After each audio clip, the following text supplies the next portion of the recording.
Hello! Welcome to Oldie World, where we talk all things Old English Bulldogs. I'm your host, Brandon Johnson, owner of bodybuilder Bulldogs. Thank you for taking time to join us today as we sit around and talk about Old English Bulldogs. One of the things that always comes up with pet owners, something that's almost always without exception a question when someone is bringing in a new pet into their home, is they're going to ask about nutrition. They want to know about how do I feed, or what do I feed, how much to feed. They're going to ask all sorts of different questions. It's something that's on everybody's mind as a pet owner. And as someone who has spent over a decade breeding and raising Old English Bulldogs, I cannot count the number of times that I have been asked about feeding and nutrition for oldies. And so today we're going to spend some time delving into that subject. And I want to start by addressing what we get wrong when we feed our bulldogs. What do we get wrong about bulldog nutrition? There are definitely some misconceptions. There are some wrong ideas that are out there. And if you subscribe to any of these wrong ideas or misconceptions I'm going to talk about, please don't be offended, because I have myself bought into these things at times, and through experience and education have learned that a lot of these are just flat out wrong, or oftentimes misunderstood or misapplied. So let's talk about what are some of these misconceptions about feeding a bulldog, and then we'll get into some other issues about bulldog nutrition and how we can do that better than we have in the past. Okay, so misconception number one, what have we been doing wrong? I don't know how many times I have heard or been told, my bulldog needs a high protein feed. Now, let me start off with saying there are some circumstances in which a high protein feed for a bulldog is appropriate. A puppy, it's appropriate for them to have a high protein feed because protein is the building blocks of life. It's how muscle is built, and so anything that's growing or repairing needs protein. And so if you have a new puppy that you brought in, or you have a puppy that, is 6, 7, 8 months old and still got a lot of growth still to do, high protein is important. You need those building blocks to grow and to build. If you have a bulldog that for some reason is high activity, maybe you're using your bulldog for some type of work, maybe protection work or agility work, maybe in one of those instances, a higher protein feed would be appropriate. However, high protein for your average bulldog, for a bulldog that's lower level, an indoor pet, frankly, high protein feed is typically excessive. It's not necessary. And sometimes high protein can actually be harmful. Excessive amounts of protein can put undue stress on organs like kidneys and the liver. If you have a dog that's already predisposed to liver or kidney issues, and you put them on a high protein feed and a protein level that's excessive, more protein than they need, it can make those problems worse. If you have an older bulldog, they're certainly not growing anymore. Their activity levels are decreased. And in addition to that, as they age, their organs, you don't want those to have to work harder. You want to make it easier on them and not put more stress on those organs. And so they need to actually be on a lower protein food rather than a higher protein feed. So this is a real, just kind of big misconception that's out there that, and not just specifically for bulldogs, this is for other breeds as well. People have this misconception that if I have a really nice dog, it needs to be on high protein. Unless your dog is working or growing, that excess protein is not necessary, and at times can even be harmful. Here's another one that I have often heard and is a misconception in a lot of ways, and that is that grain-free is better. Oh yes, we have bought into that marketing ploy by many different dog food companies. Grain-free is better. There is quite a bit of research actually that indicates that there may be a link between grain-free and heart-related illnesses. And this also includes like boutique-type foods, exotic meats, and grain-free foods. There are possible heart-related issues that have been connected to those. And that leads me into actually misconception 3, which will tie back to this idea that grain-free is better. Frankly, that I don't believe that to be the case. I think grain-free in some instances is okay and works well. It does good for some dogs, but there is some indication that there is some risk with grain-free diets for our bulldogs. But misconception 3, which ties into this, is that dogs are basically wolves, and therefore they should eat almost strictly meat. I don't know how many times I have heard someone reference this or something along those lines, that my dog is a descendant, like all dogs are descendants of wolves, and therefore they should be fed a strictly meat diet, or a excessively heavy meat diet because they are descendants of wolves. Let me start off by saying, yes, dogs are descendants of wolves. However, through selective breeding and time, they have become significantly different, and that's obvious. Anybody with a set of eyes can look at a domesticated dog and look at a wolf and see that there is a significant amount of difference between the two. They are different not only in their appearance and in their structure, but they're also significantly different in behavior. They have developed different traits of digestion and metabolism. A lot of people don't realize this. Just because dogs, if you were to trace them back far enough in their lineage, far enough back in the generations, far enough back in the centuries, that you might come to a wolf eventually, doesn't mean that they function the same as a wolf. And anybody who owns a bulldog knows that. If you own a bulldog, you know that it doesn't hunt or think like a wolf. You know that it doesn't interact with humans like a wolf. You know that its temperament is extremely different, that it's structured and built completely different than a wolf. And the fact is that the digestive system of our domesticated dogs, and especially bulldogs, is significantly different than that of a wolf. In fact, we know this to be true because dogs produce an enzyme in their digestive tract known as amylase. And amylase is used to break down starches, not to break down proteins. And dogs produce amylase in much greater quantities than wolves, enabling them to digest foods other than meat. This enzyme allows dogs to digest a diet rich in starches, something that wolves cannot do. And so over time, due to selective breeding and a completely different lifestyle, domestic dogs have developed this ability, and not just the ability, but the need for a diet that is lower in proteins, lower in meat, and a little bit higher in vegetable and plant matter. And their digestive tract has actually adapted to that need rather than continuing on carrying those traits of an excessively heavy meat diet like their wolf ancestors. In fact, Dr. Jerry Klein, the AKC Chief Veterinary Officer, says this. He says, whether dogs are classified as carnivores or omnivores, I think most veterinarians would agree that over the centuries, the digestive system of dogs has adapted to allow them to eat and even to require a more complex diet than that of the wolf. So we can see that even our veterinarians and people who are educated in this field, they have recognized that the diet that sustains wolves in the wild is not the ideal diet for the domesticated dog, and especially for a bulldog.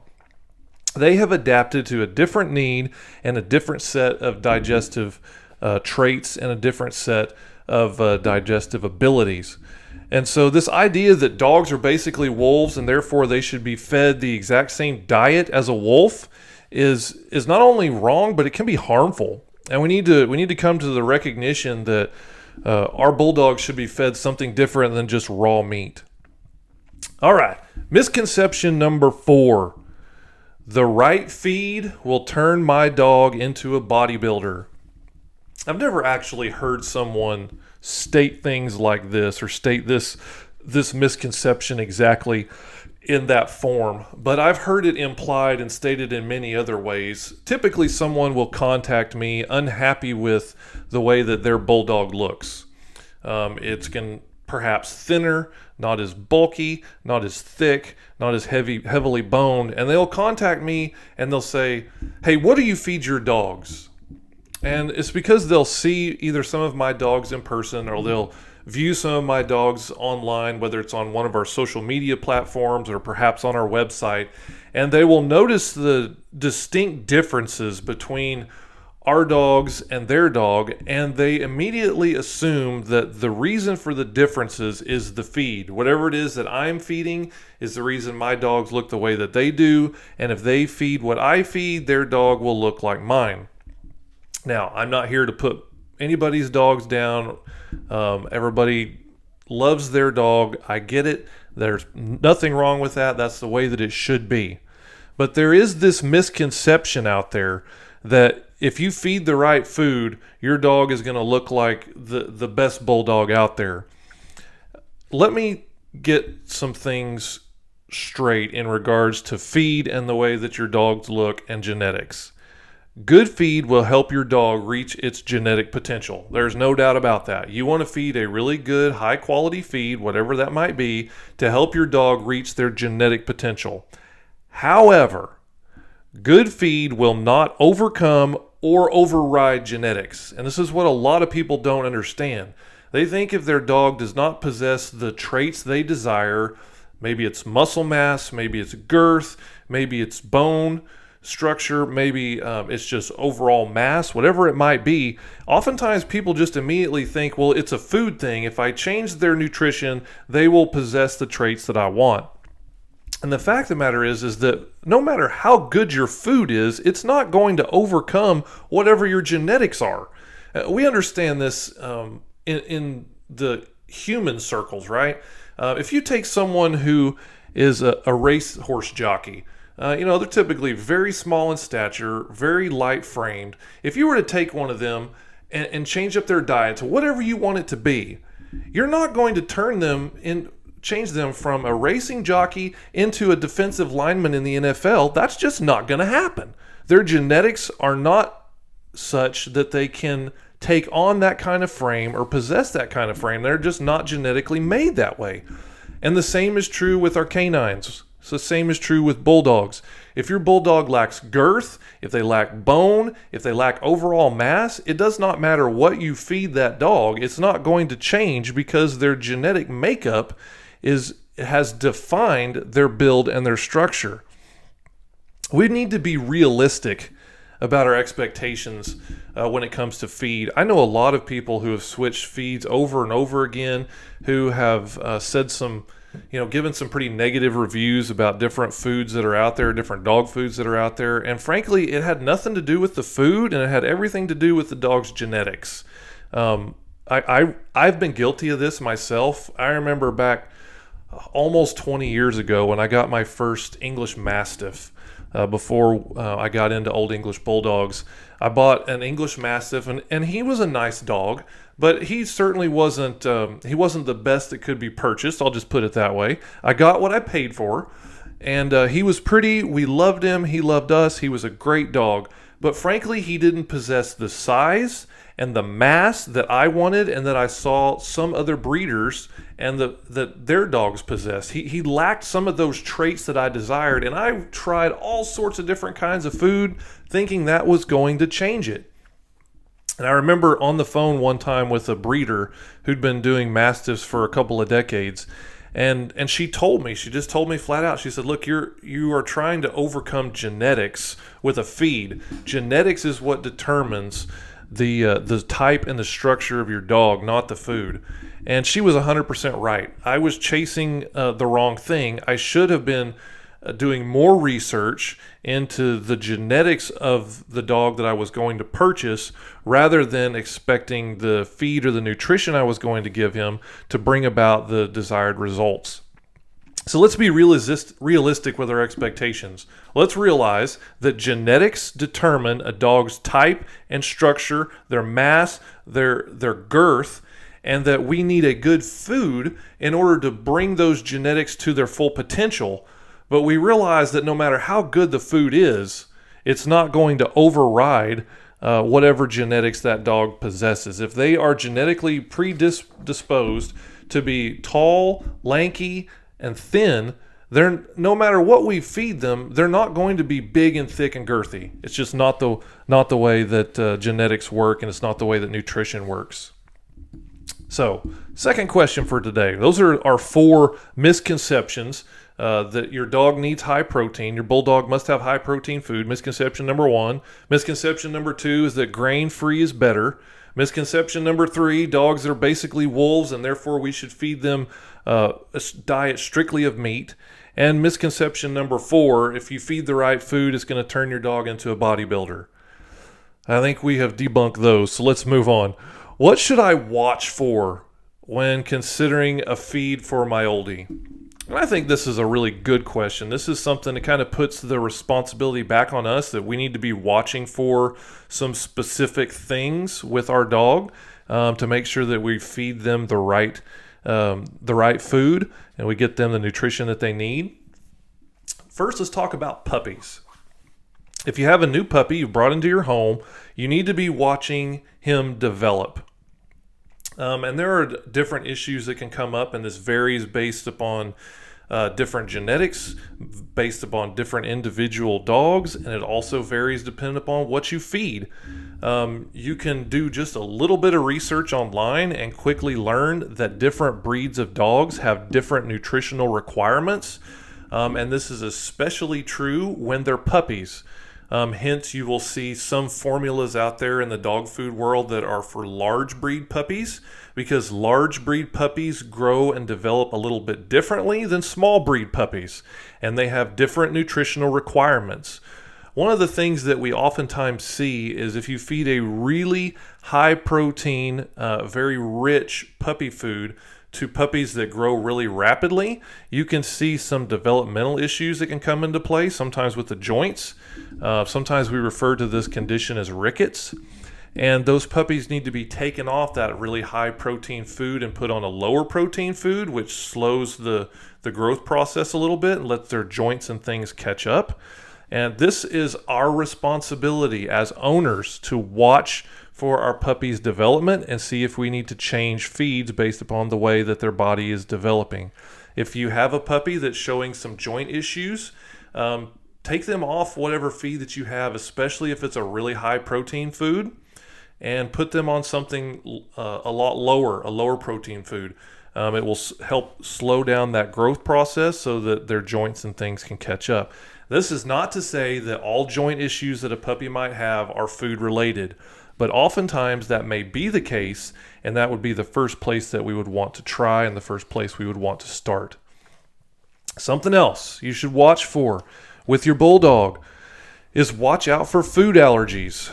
As Old English Bulldog breeders, we are trying our best to minimize and reduce allergies, but sometimes they crop up. Sometimes they crop up from generations way before, and we see this even amongst ourselves. I have 4 kids. My wife has basically 0 allergies. I have basically 0 allergies, but we have 2 sons that have significant springtime allergy problems. Neither of us do, but from previous generations further back, those traits seem to have carried through into our offspring. And so we do deal with that from time to time, even with oldies when we are working to improve allergy issues. Sometimes they show up from generations previously. And food allergies will show up in some different ways. Here are some of the main ways that you'll see it. Oftentimes it shows up in the skin of your dog. There may be bald or patchy spots. You may see some red or irritated skin that is not caused from an injury or an abrasion. That's most likely an allergy. Could be a food allergy, could be an allergy to something outside as well. If you have chronic ear infections, if you have a dog that is, chronically, continually having ear infections, that's very likely an allergy issue, could be food allergy related. If you have a dog that has yeast infections or has a yeast infection, oftentimes shows up It can have extra dirty ears. You can have kind of an odd musty smell about the dog. The hair can look a little bit thin. That can be a yeast infection issue, and that can oftentimes be food allergy, can also be an environmental allergy. So watch for, as you are concerned about the food that you give your bulldog, watch your puppies in their development, watch for food allergies, and then probably the most often asked question that I receive: how much do I feed my bulldog? I wish I had a cookie cutter answer to give you for how much do you feed your bulldog. But just as I can't give you a cookie cutter answer for how much you should feed your 13-year-old kid or grandkid, I can't give you a cookie cutter answer for how much you should feed your bulldog, because they vary in size, they vary in weight, they vary in activity level, they vary in metabolism. So the answer to your question is, watch your bulldog's body condition. I want to start by saying, start with the guidelines on whatever feed you're using. If your guidelines on the bag of food that you're feeding say to feed 4 cups based on the weight of your dog, then start there. Start with the 4 cups. But more importantly than what it says on the bag is you need to be in tune with the body condition of your dog. You need to realize when your dog is overweight, when your dog is underweight, and you need to be adjusting the amount they are given, the amount they're allowed to eat based on their body condition. And this is important because dogs, like humans, their nutritional needs vary by individual. You can't give a cookie cutter answer for how much to feed a bulldog, just like you can't give a cookie cutter answer for how much you should feed your teenager or how much you should eat, because you have different needs than me and you have different needs than the next person. So when it comes to your bulldog, you need to be in tune with their body condition. You need to be in tune with their activity level. You need to realize how big they are. You need to recognize that their metabolism is likely different than maybe another bulldog that you own.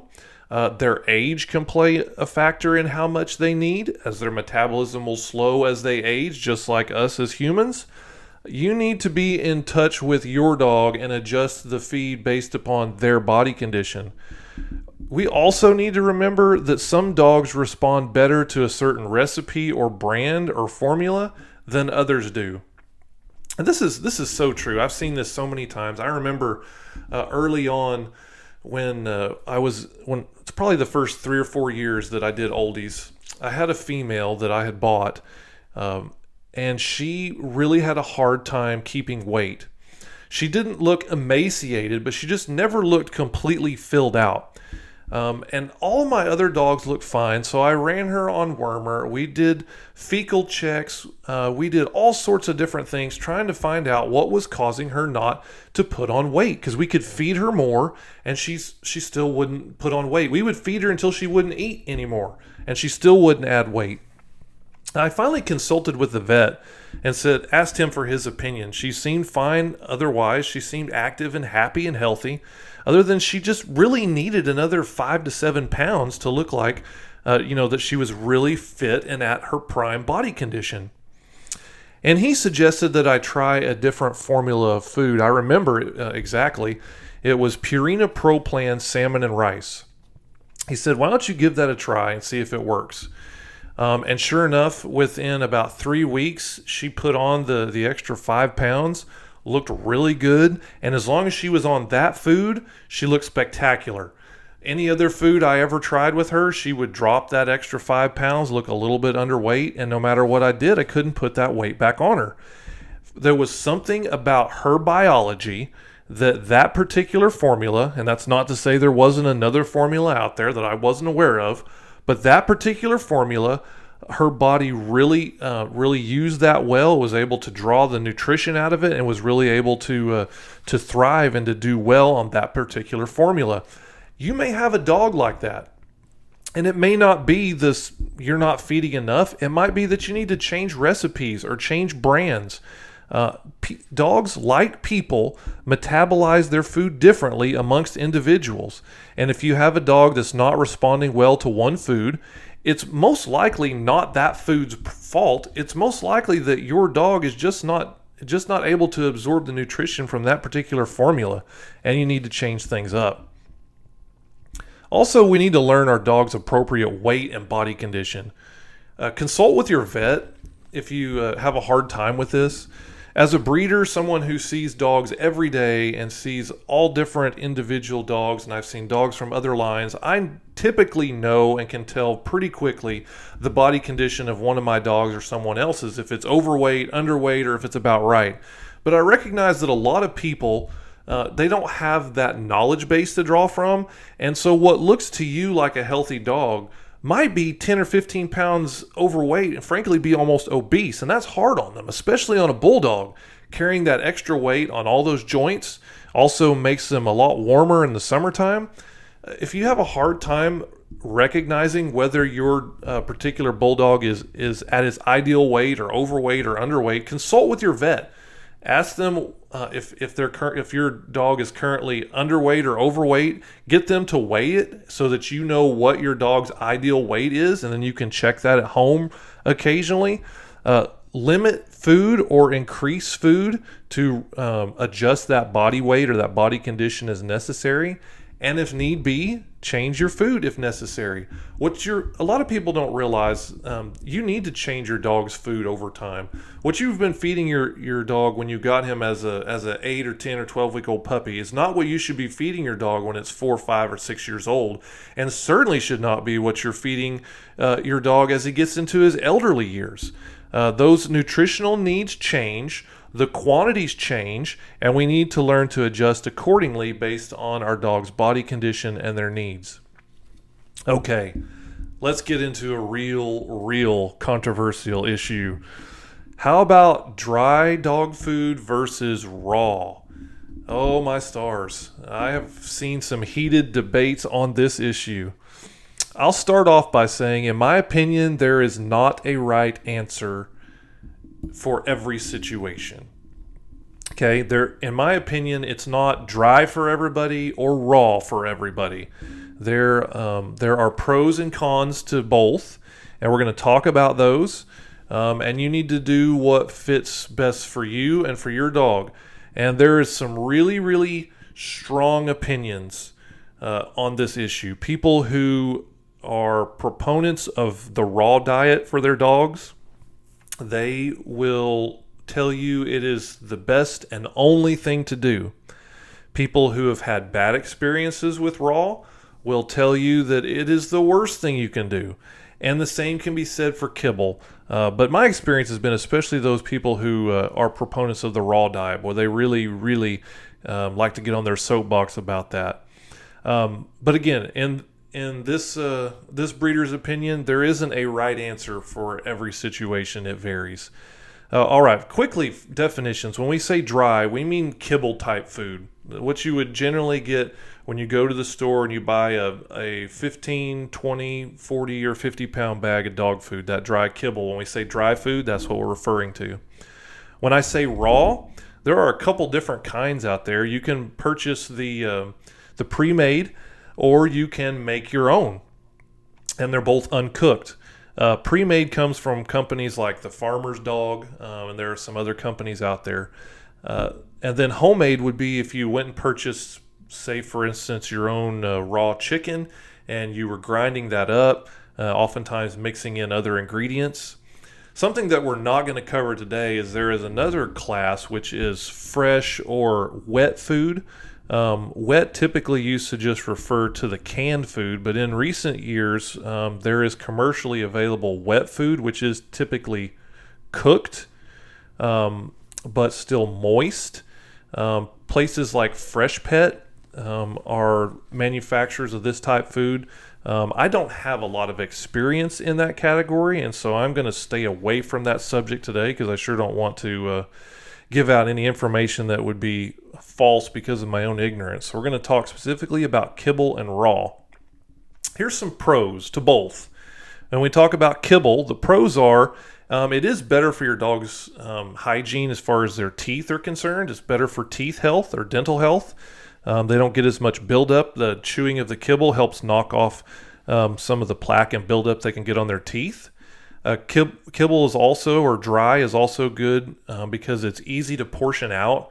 It's easy to know exactly how much you're feeding your dog. You just get a measuring cup of whatever size necessary, a cup size, whether you're feeding 1, 2, 3, 4, 5 cups a day, whatever it might be. It's also very easy to store. It's not difficult to store in your home. Kibble or dry is also safer to handle. It's safer to consume, and it's safer to store. Kibble doesn't spoil easily. It typically doesn't very easily transfer bacteria or have bacteria that can be harmful. And so it's safer for you to handle it. It's safer for your dog to consume it, and it's easier to store it. Kibble, one of its pros is it's also probably the most budget-friendly option. It's funny that we say that kibble is a budget-friendly option, and there are definitely some cheap dog foods out there, but there are also some really, really expensive dog foods out there that are still in the dry kibble category. You could break your bank account if you were feeding your kennel Royal Canin or some of the other brands that are out there, but typically your dry food is going to be a little bit more budget-friendly, sometimes significantly more budget-friendly than raw. Okay, here's the pros to the raw diet option.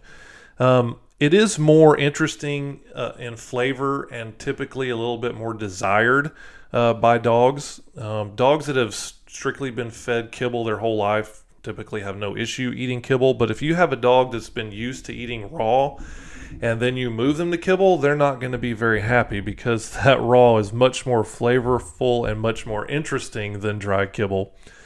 Raw is also one of its pros, one of the positive things about it, is it's completely natural ingredients if you're homemaking it. If you're making raw at home, you know what the ingredients are. And also, if you're making it at home, you know what the ingredients are and that they're natural. If you're buying a raw food that's pre-made, something that's manufactured, you're not going to know for sure whether those ingredients are natural or not. But if you're doing it at home, you know they're natural and you know exactly what the ingredients are. Whereas in kibble, we can read the label on the back, but frankly, if we're going to be honest, a lot of those ingredients, we're not really sure what they are. Okay, here's the downsides. The downsides to kibble is it's not as flavorful and can be boring to eat. I don't personally know this, as I've never personally eaten kibble, but from a few dogs that I have had over the years, they did seem to prefer raw meat over the kibble for sure. Number two, a con of dry food or kibble is it can be more processed. Now, there are some kibble brands out there and manufacturers out there that are really low on the process scale, and it is a better quality food. But for the most part, most kibble is more processed than raw. Also, as I've already said with kibble, a lot of the ingredients are not familiar or known to the common person. And so there is a little bit of that anxiety when we feed kibble that we're unsure of some of what our dog might be consuming. The downsides to raw are a little bit more lengthy. Number one, it's more difficult to source and to portion. There's not as many options for getting raw. It's harder to get. You can find places to buy it, but it is more difficult to source it. It's also more difficult to portion it, rather than like with kibble, where you just have a measuring cup and measure out exactly how much. With raw, it's typically done by weight, and so you have to scale out each portion, or have a way to do that and weigh it out. Therefore, it is a little bit more difficult. Raw is also one of the downsides is it's harder to make it nutritionally balanced. And this is important, and this is a big issue for me, and probably one of the two main reasons that I don't personally feed raw is that it's really easy to not get it right. A lot of people, as we've already talked about before, think, well, you can just feed your bulldogs raw meat because, hey, they're descendants of wolves, and wolves eat raw meat, so therefore all my bulldog needs is raw meat. And we've already addressed that. That's erroneous and false. A good, well-balanced raw diet has more in it than just raw meat. And if you don't know what those ingredients need to be, and you don't know what those nutrients and vitamins and minerals are and where to get them, how to source them, what the right amounts are, and you're making raw yourself, you can find yourself really leaving your dog deficient in areas that it needs. Deficient in vitamins and minerals and all sorts of things. And this can lead to some serious health issues with our bulldogs. And again, a lot of this stems from those misconceptions that a bulldog is a descendant of wolves, so therefore we just feed them meat. No, they need more than that. They're categorized as an omnivore, and they need those other ingredients, they need those other parts of their diet in order to get those things that they need. So if you're planning to feed your bulldog raw and you're planning to make it yourself, do a significant amount of research to know what else you need to include ingredient-wise to make sure they're going to get what they need. Raw is also more likely to carry harmful bacteria, and that's not just a concern for your dog, it's also a concern for you because you're going to be handling this stuff. And if there's E. coli or something in that raw and you don't wash your hands and you get that in your system, you can get really sick. Raw also spoils more easily. Obviously, you got to keep it either refrigerated or frozen, so storage is more troublesome. And if you're not going to make your own raw, which unless you're a nutritional expert or really a very nutritionally educated when it comes to the nutritional needs of a dog, especially of a bulldog, I would recommend, if you're going to feed raw, then to go buy it somewhere that is commercially available. It can be very, very expensive. And so, again, I'm not going to personally take a stance here today on whether raw or dry is the right option. If you really know what you're doing, or if money is not an option, by all means give raw a try. But I think for the majority of us, probably dry is the right way to go, because if we're not an expert in nutrition and know exactly what to make sure that our dog gets from the raw diet that we are putting together, we can cause way more harm than good. Or if we don't have the finances to really take on those expensive raw bills when we're buying raw from a commercial or commercially available product, we're going to be better off going with a really good quality kibble, a really good quality dry food. Let's go ahead and wrap up today with the other question that oftentimes goes with nutrition when it comes to bulldogs. That I chuckle when people ask me this because I get asked so often, but in my mind it's so insignificant. But at the same time, if you love your dog, you want to do something special for them. So the question is always, can I give them treats? Can I give my bulldog treats? And the easy answer is yes, absolutely. You can give your bulldog treats. However, not all those commercially available treats are good for your dog, especially if you give them in any kind of large quantities. Just read the ingredients on the back. I'm not going to shame you if you do that, but my suggestion when people ask me about treats is there are a whole lot better options than the pre-made stuff you're going to buy at the store, and this stuff is just as easy, and frankly, it's cheaper, and it's most definitely better for your dog.